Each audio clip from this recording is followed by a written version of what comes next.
मन रोज बोलता है, शरीर रोज चाहता है, लेकिन आत्मा आत्मा कभी कुछ कहती नहीं। लेकिन जब वह कुछ कहती है तो वह वाणी नहीं होती, वह अनुभव होता है। मन शब्दों में चलता है, आत्मा मौन में उतरती है। और जब कोई अपने मौन में उतरता है तो पहली बार आत्मा से संवाद शुरू होता है। वह संवाद कोई आवाज नहीं होती, वह स्पंदन होता है, जैसे हवा बह रही हो, अदृश्य लेकिन महसूस होती है। एक घटना याद आती है। सुकरात को जहर पीने की सजा हुई। उन्होंने मना नहीं किया। उनसे पूछा गया, तुम डरते नहीं मृत्यु से? सुकरात ने कहा, मैं तो मृत्यु को जानता ही नहीं, लेकिन जो भीतर है, जो जन्म के पहले भी था, मृत्यु के बाद भी रहेगा, वह तो है ही, और मैं उससे प्रतिक्षण संवाद में हूं। यह वही आत्मा है। सुकरात ने जो कहा वह कोई विश्वास नहीं था, वह अनुभव था, साक्षात।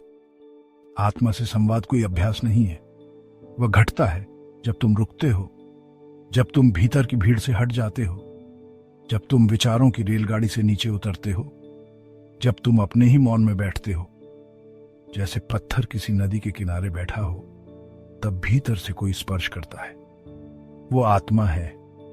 मैं कहता हूं, ध्यान वही प्रक्रिया है जहां तुम आत्मा को सुनते नहीं बल्कि अनुभव करते हो।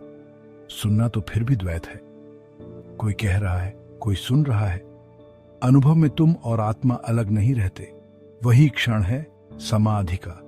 और जब तुम आत्मा को अनुभव कर लेते हो तो फिर प्रश्न नहीं रहते, जवाब की जरूरत नहीं रहती।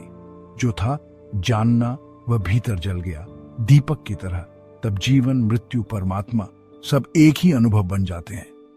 ध्यान करना, कभी किसी सुबह किसी पेड़ के नीचे बैठकर या रात के अंधेरे में, जब कुछ ना हो करने को, तो बस श्वासों के साथ रह जाना। धीरे धीरे वही संवाद शुरू होगा जो न शब्दों में है न ध्वनि में, पर जो एक बार घट जाए तो फिर कुछ बाकी नहीं रहता।